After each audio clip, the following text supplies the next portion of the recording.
Assalamualaikum warahmatullahi wabarakatuh. Perkenalkan, nama saya Muhammad Kevin Davinda Atmaja dengan NIM akhir 062 kelas PJSDA angkatan 2024. Oke, di sini saya akan melakukan uji regresi.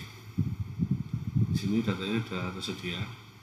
Lalu kita masuk ke analyze, lalu ke regression, pilih linear.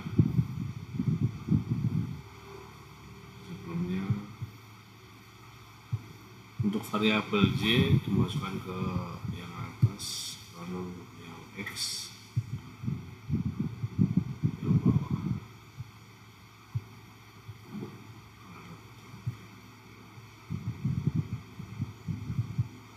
Lalu di sini hasilnya sudah terlihat.